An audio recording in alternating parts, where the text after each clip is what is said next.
Welcome back. Chapter number 1 Matrix and Determinant. Ninth class का chapter number 1 है matrices and टर्मिनेंट. इस chapter के दो हिस्से हैं, एक है मैट्रिसेस पर और दूसरा है डिटर्मिनेंट पर. जब हम बात करेंगे मैट्रिसेस की, मैट्रिसेस में जो एक्सरसाइज उसने बयान करेगा वो 1.3 से 1.1 से 1.3 तक उसने सिर्फ और सिर्फ मैट्रिक्स को डिस्कस किया होगा. लेकिन जब डिटर्मिनेंट पे आएगा 1.4 से 1.6 में वो डिटर्मिनेंट का जिक्र करेगा. लर्निंग आउटकम जो आज हमारे हैं, सबसे पहले हम बात करेंगे इंट्रोडक्शन की. सेकंड नंबर पे मैट्रिक्स क्या है. थर्ड नंबर पे रोस एंड कॉलम. फोर्थ नंबर पे ऑर्डर ऑफ मैट्रिक्स. फिफ्थ पर इक्वल मैट्रिक्स क्या है एंड सिक्स पर एक्सरसाइज 1.1 आज हम कंप्लीट करेंगे. शुरू करते हैं इंट्रोडक्शन से. इंट्रोडक्शन टू मैट्रिक्स है क्या. जो मैट्रिक का हमें आइडिया था वो हमें दिया था आर्थर केले ने, जो कि एक इंग्लिश मैथमेटिशियन था. इसने 19th सेंचुरी में 19th सेंचुरी में इसने सबसे पहले थ्योरी ऑफ मैट्रिसेस डेवलप की थी 1858 में. अब थ्योरी ऑफ मैट्रिक्स थी क्या. हमारे पास दो इक्वेशन आती हैं साइमल्टेनियसली. जैसे कि एक इक्वेशन मैं लेता हूं,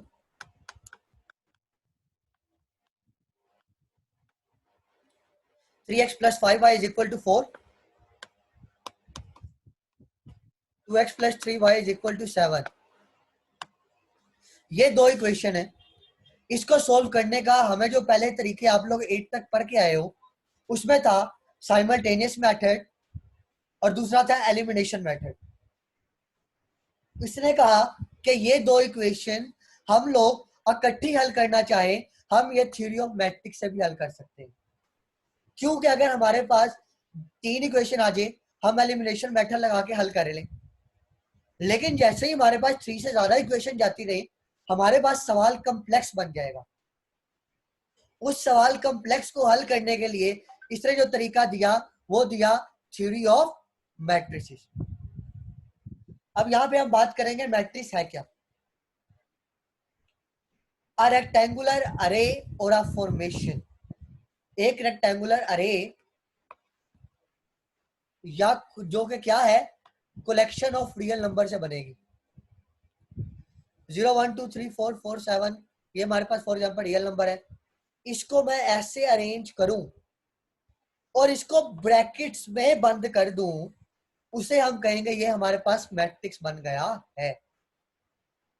एक मैट्रिक्स की दूसरी definition, a matrix is a rectangular array of number, symbols, expression arranged in rows and columns.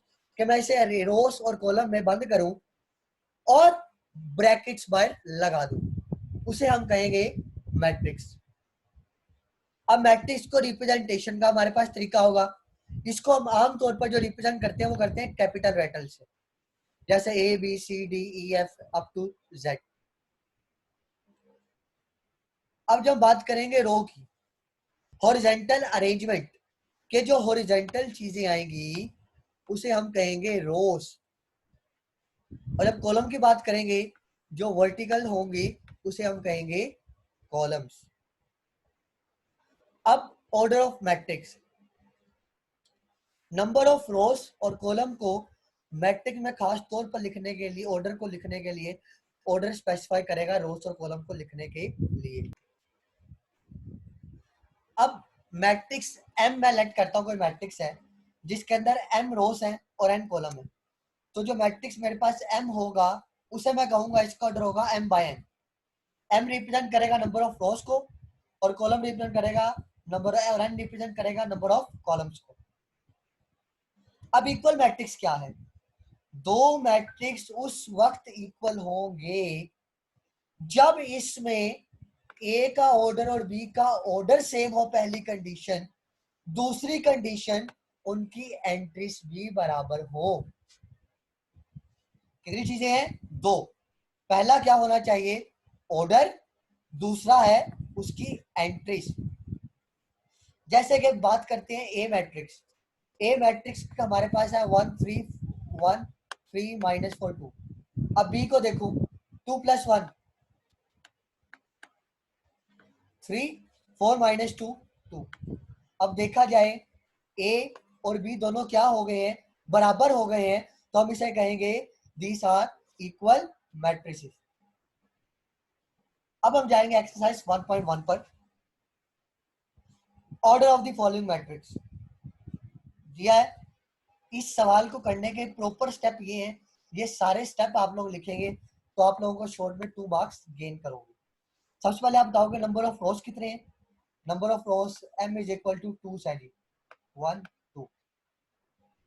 Number of columns 1 2। So order of matrix A is equal to 2 by 2। इस तरह E की बात करते हैं। Number of rows 3, number of column 2 and order is 3 by 2। अब इस part में वो हमें कहता है कि मैट्रिक्स इक्वल बताओ। ये उसने कुछ हमें वैल्यूज दी है। अगर यहाँ से मैं देखूं ए आ रहा है मेरे पास 3, सी को देखो 5 माइनस 2 3, तो हम कह सकते हैं ए और सी बराबर है। फिर हम बात करते हैं बी की। बी आ रहा है हमारे पास 3 और 5, यहाँ से हमारे पास आई आ रहा है, तो हम कहेंगे बी और आई बराबर है। इसी तरीके से जब हम सारे देखेंगे, ए बराबर आएगा सी के, एफ बराबर आएगा जी के, ई एच और जे ये तीनों बराबर होंगे, और बी बराबर आएगा आई के। लेकिन डी किसी के बराबर नहीं आएगा, ये उन्होंने वैसे कंफ्यूज करने के लिए लिखा है। आप लोग ये सोचते रहोगे कि डी और बी हम बराबर कर देते हैं। देखा जाए इनकी एंट्री सेम आ रही है, ऑर्डर भी सेम आ रहा है, लेकिन एंट्रीज की अरेंजमेंट सेम नहीं है। यहाँ पर फर्स्ट रो का एलिमेंट 3 है और यहाँ पर फर्स्ट रो का एलिमेंट 5 है, लिहाजा बी और डी कभी बराबर नहीं होगा। Question number 3 most important short question. ये शॉर्ट क्वेश्चन है। उसने कहा है कि हमने ए बी सी और डी को सेटिस्फाई करना है मैट्रिक्स इक्वेशन का टाइप। अब मैट्रिक्स इक्वेशन हमें पता है इक्वल मैट्रिक्स से बनती है, तो by using the definition of equal matrices, पहली equation a plus C is equal to 0, पहला एलिमेंट पहले के बराबर, दूसरा दूसरे के, तीसरा तीसरे के, और चौथा चौथे के। अब मैं यूज करता हूं इक्वेशन नंबर 3। ये -1 था, उधर आके हो गया +1, और जब +1 किया सी आ गया मेरे पास 4। अब बाय यूजिंग इक्वेशन नंबर 4 हमारे पास था 4d माइनस 2d। 2d इधर प्लस का था, इधर आके क्या कर दिया मैंने इसको माइनस का। कैसे? 2d प्लस का था, इधर आके मैंने उसे कर दिया है माइनस का। This one 4d minus 2d 2d, 6 इधर माइनस का, उधर जाके हो गया प्लस का, 2 इधर मल्टीप्लाई है, इधर आके डिवाइड हो गया, तो डी हम कह देंगे डी आ गया हमारे पास 3। अब वैल्यू सी को इक्वेशन नंबर 1 में पुट करूं, इक्वेशन नंबर 1 क्या थी मेरे पास, a plus C is equal to 0। C की वैल्यू पुट की, 4 प्लस का है, उधर जाके -4 हो गया। Put value of a in equation number 2, a की वैल्यू हम इक्वेशन नंबर 2 में पुट करें, क्या थी वो, a की वैल्यू -4 पुट की, -4 उधर जाके +4, -7 + 4 -3, एंड 2 उधर जाके डिवाइड होगा, तो b इज इक्वल टू -3/2। सो यहाँ पे आपका एक्सरसाइज 1.1 खत्म होती है। अब हम अगले लेक्चर में एक्सरसाइज 1.2 का आगाज करेंगे। Thank you.